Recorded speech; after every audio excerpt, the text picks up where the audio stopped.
വിവരങ്ങളുമായി അനീഷ് ആന്റണി ചേരുന്നുണ്ട്. അനീഷ്, അദ്ദേഹം ക്ഷേത്ര ദർശനം തുടങ്ങിയിരിക്കുന്നു. എപ്പോഴാണ് ക്ഷേത്രത്തിനകത്തേക്ക് പ്രവേശിച്ചത്? എത്ര സമയമാണ് ക്ഷേത്രത്തിനകത്ത് അദ്ദേഹം ഉണ്ടാവുക? വിശദാംശങ്ങൾ എന്തൊക്കെയാണ്? വിദ്യ അല്പം മുമ്പാണ് അദ്ദേഹം ക്ഷേത്ര ദർശനത്തിനായി എത്തിയത്. ഹെലിപ്പാഡിലെ സ്വീകരണങ്ങൾ ഏറ്റുവാങ്ങിയ ശേഷം അദ്ദേഹം അവിടെ തിങ്ങി നിറഞ്ഞ പ്രവർത്തകരെ കൈവീശി അഭിസംബോധന ചെയ്ത ശേഷമാണ് ഗസ്റ്റ് ഹൗസിലേക്ക് എത്തിയത്. ഗസ്റ്റ് ഹൗസിൽ നിന്ന് അദ്ദേഹം വസ്ത്രം മാറി നേരെ ക്ഷേത്രത്തിലേക്ക് എത്തുകയായിരുന്നു. ക്ഷേത്രത്തിൽ ഇപ്പോൾ ദർശന പരിപാടികൾ പുരോഗമിക്കുകയാണ്. ദർശനം കഴിഞ്ഞ് അദ്ദേഹം ഇപ്പോൾ മടങ്ങുന്ന ഒരു സാഹചര്യമാണ്. തിരികെ ഗസ്റ്റ് ഹൗസിലേക്ക് ഗുരുവായൂർ ദേവസ്വം ഭാരവാഹികൾ വി കെ വിജയനുള്ള ചെയർമാൻ വി കെ വിജയൻ ഉൾപ്പെടെ ഉള്ളവർ അദ്ദേഹത്തിനൊപ്പമുണ്ട്. നേരത്തെ ക്ഷേത്രത്തിലേക്ക് പ്രവേശിക്കുന്ന സമയത്ത് BJP ജില്ലാ അധ്യക്ഷനും അതുപോലെ ക്ഷേത്രം പൂജാരിമാരും മാത്രമായിരുന്നു ക്ഷേത്രത്തിനകത്തും ഉണ്ടായിരുന്നത്. ഇതിനുശേഷം പുറത്തു കടന്ന ശേഷം ഇദ്ദേഹത്തിനെ അനുഗമിക്കാനായി ക്ഷേത്രം ഭാരവാഹികൾ ദേവസ്വം ഭാരവാഹികൾ ഉൾപ്പെടെ അദ്ദേഹത്തിനൊപ്പം ഇപ്പോൾ ഉണ്ട്. ഈ ഇപ്പോൾ നടക്കുന്ന ഈ ക്ഷേത്ര ദർശന ചടങ്ങ് കഴിഞ്ഞാൽ ഉടൻ തന്നെ അദ്ദേഹം വീണ്ടും തിരികെ ശ്രീവത്സം ഗസ്റ്റ് ഹൗസിലെത്തും. ഗസ്റ്റ് ഹൗസിലെത്തിയ ശേഷം അല്പനേരം വിശ്രമിച്ച ശേഷം അദ്ദേഹം കേരളീയ വസ്ത്രം അണിഞ്ഞ് 8:45 ക്ഷേത്രത്തിന്റെ കിഴക്കേ നടയിലേക്ക് എത്തി സുരേഷ് ഗോപിയുടെ മകളുടെ താലികെട്ട് ചടങ്ങിൽ അദ്ദേഹം പങ്കെടുക്കും. ഈ താലികെട്ട് ചടങ്ങിന് 3 മണ്ഡപങ്ങളാണ് കിഴക്കേ നടയിലുള്ളത്. ഇതിൽ ആദ്യ മണ്ഡപത്തിലാണ് സുരേഷ് ഗോപിയുടെ മകളുടെ താലികെട്ട് ചടങ്ങ് നടക്കുക. തുടർന്ന് അതേ സമയത്ത് തന്നെ മറ്റു 2 മണ്ഡപങ്ങളിലും മറ്റു 2 വിവാഹ താലികെട്ട് ചടങ്ങുകൾ നടക്കും. ഇവരെയെല്ലാം പ്രധാനമന്ത്രി അനുഗ്രഹിക്കും, ആശംസകൾ അർപ്പിക്കും. തുടർന്ന് ഞാൻ നേരത്തെ പറഞ്ഞ പോലെ മേൽപ്പത്തൂർ ഓഡിറ്റോറിയത്തിൽ നേരത്തെ നടന്ന 5 മണിക്കും 6 മണിക്കും ഇടയിൽ നടന്ന 18 വിവാഹം നടന്നു. ഈ വധൂവരന്മാര് അവിടെ പ്രത്യേകം ഇരിപ്പിടം ഒരുക്കിയിട്ടുണ്ട്. ഇവരെയും പ്രധാനമന്ത്രി അനുഗ്രഹിക്കും, അവിടെ എത്തി ആശംസകൾ അർപ്പിക്കും. ഇതിനുശേഷം അദ്ദേഹം വീണ്ടും തിരികെ ശ്രീവത്സം ഗസ്റ്റ് ഹൗസിലേക്ക് മടങ്ങും. അവിടെ നിന്ന് ഏകദേശം 9:45 അദ്ദേഹം തൃപ്രയാർ ശ്രീരാമസ്വാമി ക്ഷേത്രത്തിലേക്ക് ദർശനത്തിനായി എത്തും. അവിടെ ഏകദേശം അരമണിക്കൂറോളം ദർശന പരിപാടികളെല്ലാം കഴിഞ്ഞ ശേഷം 10:45 അദ്ദേഹം തിരികെ കൊച്ചിയിലേക്ക് ഹെലികോപ്റ്ററിൽ മടങ്ങും. വിദ്യ.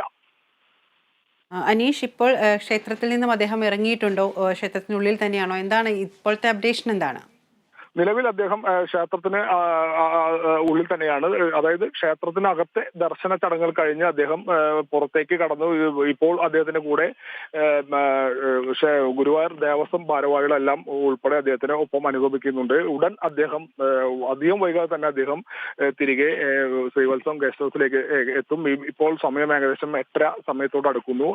ഇവിടേക്ക് എത്തേണ്ടതുണ്ട്, കതിർ മണ്ഡപത്തിന് അവിടേക്ക് എത്തേണ്ടതുണ്ട്. വസ്ത്രം മാറിയ ശേഷം ഉടൻ തന്നെ അദ്ദേഹം ശ്രീവത്സം ഗസ്റ്റ് ഹൗസിലേക്ക് എത്തി തിരികെ വീണ്ടും ക്ഷേത്രത്തിന്റെ കിഴക്കേ നടയിൽ താലികെട്ട് ചടങ്ങിൽ പങ്കെടുക്കാനായി അദ്ദേഹം എത്തുമെന്നാണ് നമുക്കിപ്പോൾ അറിയാൻ കഴിയുന്നത്. വിദ്യ. ഈ ഒരു സന്ദർശനത്തിന് ശേഷം, വിവാഹ ചടങ്ങുകൾക്ക് ശേഷം 18ഓളം നവദമ്പതികളെയാണ് അദ്ദേഹം ഇന്ന് നവദമ്പതികൾക്കാണ് അദ്ദേഹം ഇന്ന് ആശംസകൾ അർപ്പിക്കുന്നത്. ഒപ്പം തന്നെ സിനിമാ മേഖലയിലെ പ്രമുഖരും ഈ മേൽപ്പത്തൂർ ഓഡിറ്റോറിയത്തിൽ തന്നെയാണോ? അവരെല്ലാം അവിടെ തന്നെയാണോ സജ്ജീകരണങ്ങളൊക്കെ ഒരുക്കിയിരിക്കുന്നത്? അതുമായി എന്തൊക്കെയാണ് അറിയുന്നത് അനീഷ്? വിദ്യ, കാരണം നേരത്തെ കൂട്ടി നിശ്ചയിച്ച വിവാഹ ചടങ്ങുകൾക്ക് സമയക്രമം മാറ്റിയിരുന്നു. അതായത് പുലർച്ചെ 5 മുതൽ 6 മണി വരെ ഉള്ളിൽ ആയിരുന്നു ഇവർക്ക് നൽകിയ സമയം. ഈ സമയത്ത് നടന്നത് 18 വിവാഹങ്ങൾ. ഇന്ന് 65 വിവാഹങ്ങൾ ഗുരുവായൂർ ക്ഷേത്രത്തിൽ നടക്കേണ്ടതുണ്ട്, ബുക്ക് ചെയ്തത് ഉണ്ട്.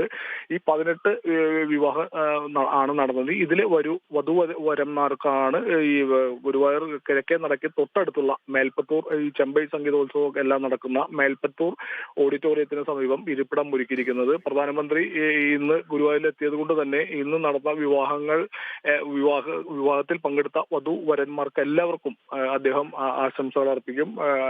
അതുപോലെ തന്നെ അവരെ അനുഗ്രഹിക്കും എന്നാണ് നമുക്ക് ഇപ്പോൾ അറിയാൻ കഴിയുന്നത്. മാത്രമല്ല, സിനിമാ മേഖലയിൽ നിന്ന് എത്തിയ നിരവധി പേരുണ്ട്.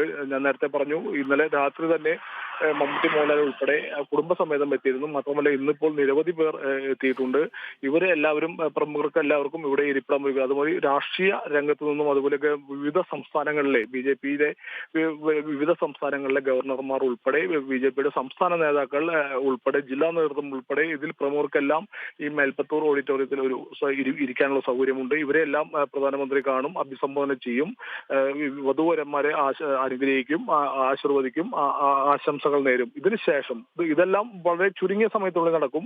കാരണം ടൈം ഷെഡ്യൂൾ കൃത്യമായി പാലിക്കേണ്ടതുണ്ട്. തിരികെ കൊച്ചിയിലേക്ക് ശരി മടങ്ങേണ്ടതുണ്ട്. അനീഷ്, വ്യക്തമാണ്. പ്രധാനമന്ത്രി നരേന്ദ്രമോദി ഇപ്പോൾ ഗുരുവായൂർ ക്ഷേത്രത്തിൽ ദർശനം നടത്തുകയാണ്. അതിനുശേഷം അദ്ദേഹം സുരേഷ് ഗോപിയുടെ മകളുടെ വിവാഹ ചടങ്ങുകളിലും അതിനുശേഷം തൃപ്രയാർ ക്ഷേത്രവും സന്ദർശിക്കും. തുടർന്ന് കൊച്ചിയിലെത്തുന്ന പ്രധാനമന്ത്രി കൊച്ചിയിലെ പൊതുപരിപാടികളിലും പാർട്ടി പരിപാടികളിലും പങ്കെടുക്കും. വിവരങ്ങളുമായി ചേർന്നത് അനീഷ് ആന്റണിയും AT അശ്വതിയുമാണ്. ഇനി ട്രൂ കോളർ കാണാം.